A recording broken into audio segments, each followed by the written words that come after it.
Bonjour et bienvenue sur netprof.fr. Dans la vidéo précédente, on a parlé des VLAN et on a vu que la notion de VLAN nous permet de segmenter le réseau en un ensemble de groupes de machines qui peuvent communiquer entre elles au sein du même groupe, mais pas de communication entre deux machines de groupes différentes. D'accord? Donc, essentiellement utilisé pour des raisons de sécurité, d'accord, et pour limiter la diffusion. Aujourd'hui, on va parler du trunking. On a besoin du trunking quand il s'agit de plusieurs switches qui utilisent la notion de VLAN.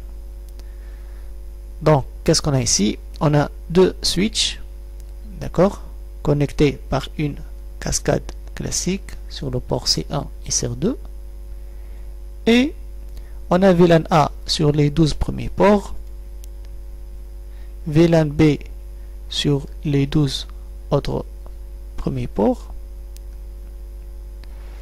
On a une machine M1 connectée sur le premier port de VLAN A du premier switch et une autre machine sur le switch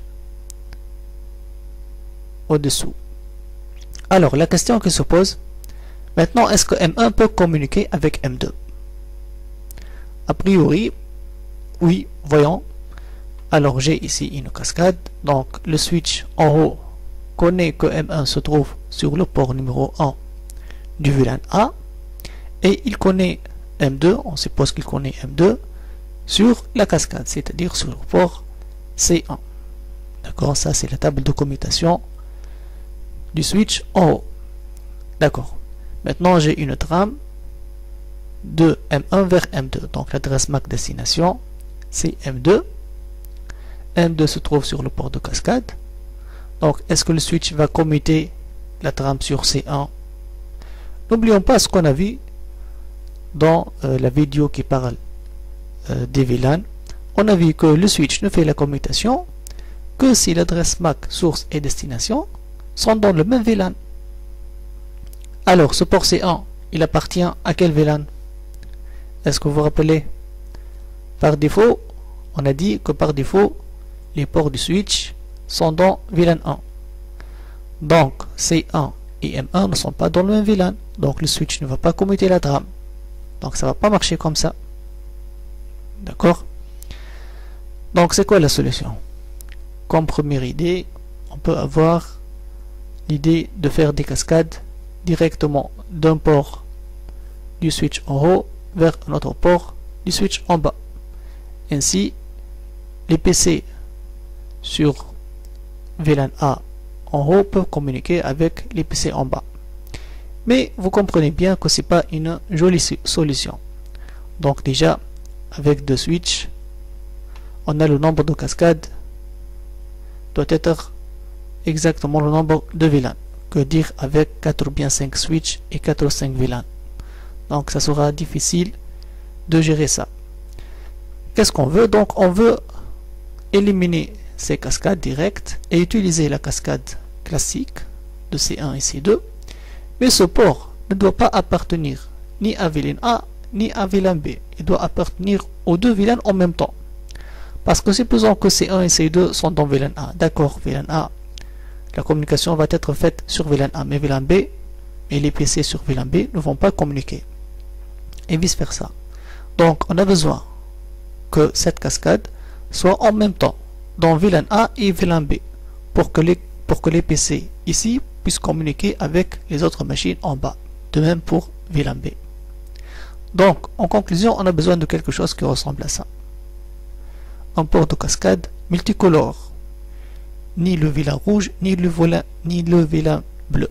Donc, quelque chose qui supporte les deux VLAN. D'accord? Ainsi, ce port, on dit qu'il est un port en mode trunk. D'accord? Et les autres ports, on dit qu'ils sont en mode accès. C'est quoi la différence? Donc, un port en mode accès, il appartient à un seul VLAN. Alors qu'un port en mode trunk, il appartient à plusieurs VLAN en même temps. D'accord? C1 et C2 sont en mode trunk. mais tous les autres ports de VLAN A et de VLAN B sont en mode accès.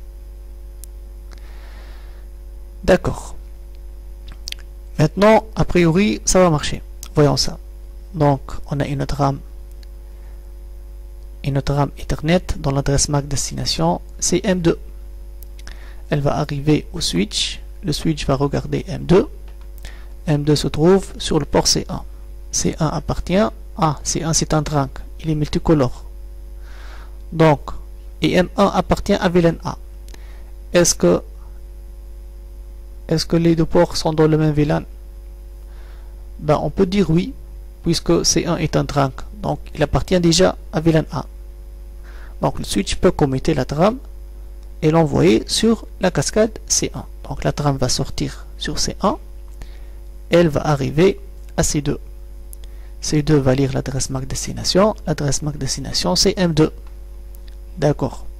M2, elle se trouve sur le port numéro 1, qui appartient à VLAN A. Mais l'adresse MAC source, elle appartient à quel VLAN?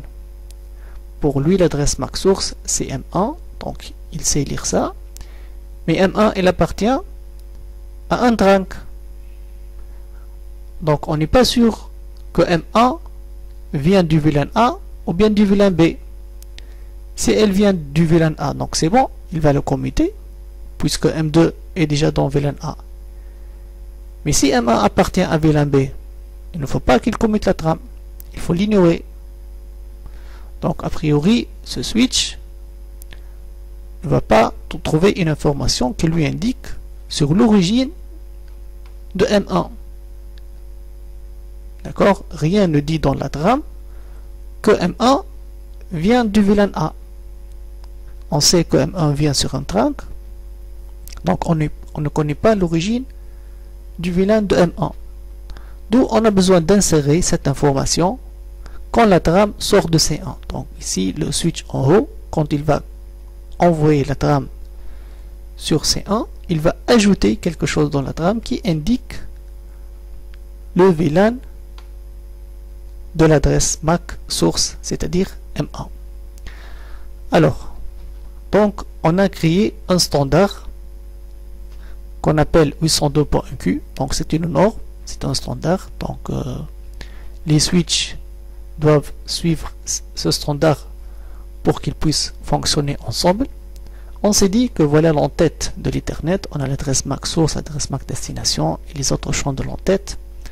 On s'est dit qu'on va insérer ici une information qu'on appelle le tag. Donc on va insérer ici un tag. Et dans ce tag, on va dire que cette trame utilise la norme 802.1q et que la trame appartient au VLAN X. VLAN 1, VLAN 2, VLAN 3, VLAN 4, etc. D'accord? Donc, ainsi, le switch en bas va connaître l'origine de la trame, c'est-à-dire M1, si il va savoir si M1 vient du VLAN A ou bien de VLAN B. Donc en utilisant et en analysant la valeur du tag, il va savoir l'origine de M1, ainsi il va décider s'il va commuter la trame ou bien l'ignorer. Mais attention à ne pas tomber dans la confusion qui dit que le tag est ajouté au niveau du port accès. Pas du tout. Le tag est ajouté au niveau du port de cascade. D'accord? Donc ici, quand M1 va générer la trame, elle ne va pas insérer le tag. Le tag est inséré seulement ici. Quand C1, quand le switch va envoyer la trame sur C1. Et puis ce switch en bas, quand il va recevoir la trame, il va lire le tag et puis il va supprimer le tag et envoyer la trame vers M2. Donc M1 et M2 ne vont pas voir ça. C'est quelque chose qui est entre les deux switches. On peut voir le tag seulement sur le trunk. D'accord? Donc si vous faites capture de trame ici, vous serez capable de voir le tag inséré. Mais si vous faites capture de trame au niveau de M1 ou bien M2, vous n'allez pas voir ça. D'accord? Donc à ne pas faire cette confusion. Voyons ça en démonstration. Alors comme d'habitude, on va utiliser GNS3. GNS3. Alors, qu'est-ce qu'on va faire exactement? On va faire ça. 2 switches, ce qui est notre cas, et 4 machines. 2 machines dans VLAN 2 et 2 autres machines dans VLAN 3. Donc, cette cascade doit être trunk pour que C1 puisse communiquer avec C3. De même ici, C2 et C4 qui sont dans VLAN 3. Donc, ces ports 1 et 2 sont en mode accès, mais le port 3 sera en mode trunk. D'accord? Donc, on va commencer par insérer des switches et ajouter les machines. Alors, j'ai ici un switch, switch 1, un autre switch, switch 2. Je vais prendre les machines. C1, C2, C3, C4. Alors j'utilise comme d'habitude Virtual PC. Voilà. Je change les couleurs pour que ce soit plus clair.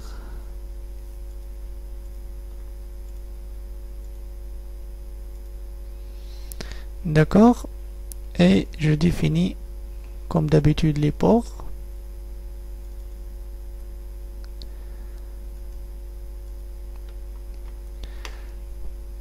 Alors, je suppose que vous comprenez ce que je fais, puisque j'ai déjà expliqué ça dans la vidéo qui s'appelle GNS3. Ok. C2. Et on écoute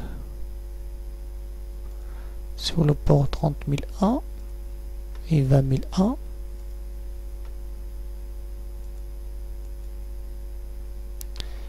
C3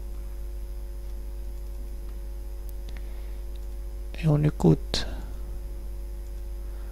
30002 et 20002.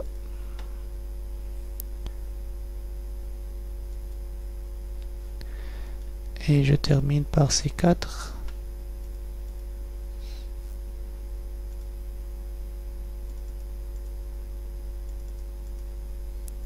Voilà, j'espère que j'ai pas fait de faute.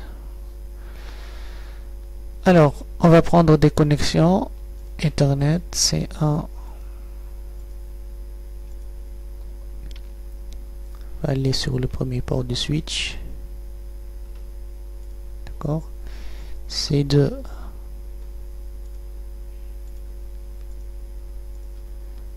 sur le deuxième port du switch.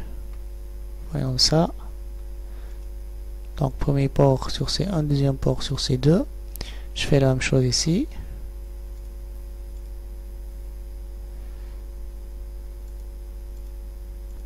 Sur le premier port et notre connexion sur le deuxième port.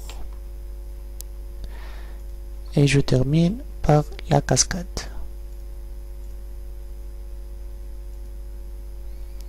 Alors, je dois m'assurer que la cascade est sur le port 3. D'accord. De même pour switch 1. Donc, c'est le port 3 qui doit être en mode trunk. Maintenant, comme ça, toutes les machines sont en VLAN 1. Donc, il y a une communication normalement entre toutes les machines. Je vérifie ça. Je suis sur PC1, je fais ping 192.168.1.2. D'accord, point 3, point 4. Ça marche. Alors, on a dit que le port 1 doit appartenir à VLAN 2. Donc on va faire ça au niveau du switch. Le port 1 doit appartenir à VLAN 2. il est en mode accès, mais le port 2, il appartient à VLAN 3. Il est en mode accès. Par contre, le port 3, qui est le port de cascade, il doit être en mode trunk en utilisant 802.1q. D'accord, appliquer. Ok, je fais la même chose pour le deuxième switch. Donc, premier port, il appartient à VLAN 2, il est en mode accès. Deuxième port, il appartient à VLAN 3, il est en mode accès. Et pour le troisième port, il est en mode trunk en utilisant 802.1q. Voilà, appliquer. OK. Donc j'ai créé le trunk ici. Ça c'est le VLAN 2 et ça c'est VLAN 3. Donc normalement maintenant je vais être capable de faire un ping sur, si je suis sur C1, donc je peux faire ping sur C3. Faisons le test, je suis sur C. Je suis sur la machine numéro 1. Je fais ping sur 192.168.1. Point droit. Oui, ça marche. Est-ce que ça marche avec point 2 qui est dans un autre VLAN? Normalement non. Je ne veux pas faire ping sur cette machine puisque à droite c'est VLAN 3 et à gauche c'est VLAN 2. Voilà, maintenant je peux me placer sur ces deux. Je peux aller vers la deuxième machine. Je dois être capable de faire ping sur 192.168.1 point normalement 4. D'accord. Oui, j'ai une réponse, mais je peux pas faire ping ni sur 1 ni sur 3. Voilà, donc j'ai des VLAN qui sont distribués sur les switches. D'accord. Alors, voyons si GNS3 est vraiment un bon simulateur ou bien non. Je vais mettre les ports numéro 3 en mode accès et dans le VLAN 1. Donc port 3.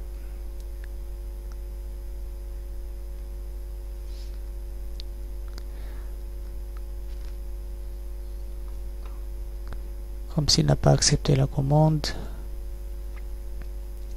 Est-ce que c'est possible de changer le port 3 en mode accès? D'accord, dans VLAN 1, donc pas de trunk. Ok. Je fais la même chose pour C1. Qu'est-ce qui se passe si je n'ai pas de trunk? Le port numéro 3 est en mode accès. D'accord.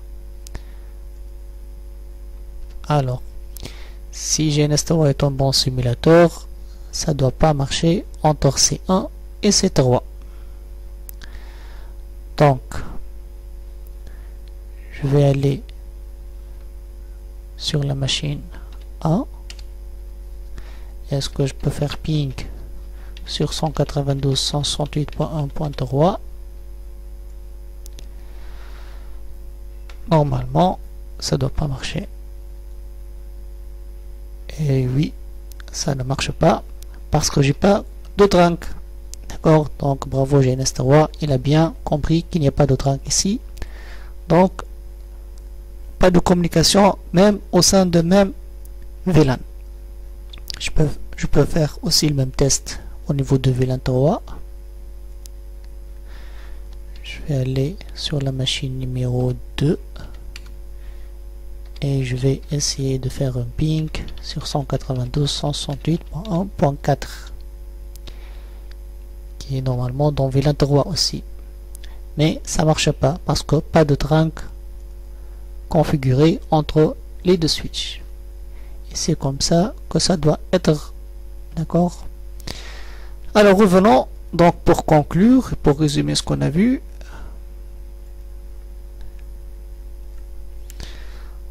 Donc le trunk, ça sert à quoi? Le trunk, on l'utilise quand on a des VLAN qui sont distribués sur plusieurs switches. D'accord? On a besoin de configurer les ports de cascade en tant que trunk. Ces ports de cascade doivent être en mode trunk, alors que les autres ports du switch seront en mode accès. D'accord? Et on a parlé du 102.1Q, qui est la norme utilisée pour ajouter ce qu'on a appelé un tag. On ajoute l'information au niveau de la trame, que cette trame appartient à un VLAN A ou bien un VLAN 2, VLAN 3, ainsi de suite, pour que le switch final ici, quand il va recevoir la trame, en consultant la table de commutation, il va pouvoir décider soit de commuter la trame, soit de l'ignorer. Voilà, juste une remarque avant de finir, c'est que bien sûr, quand vous achetez un switch, il vaut mieux s'assurer qu'il utilise la norme 102.1Q pour qu'il soit compatible avec les autres switches existants qui normalement utilisent cette norme. Je vous remercie pour votre attention. Merci et au revoir.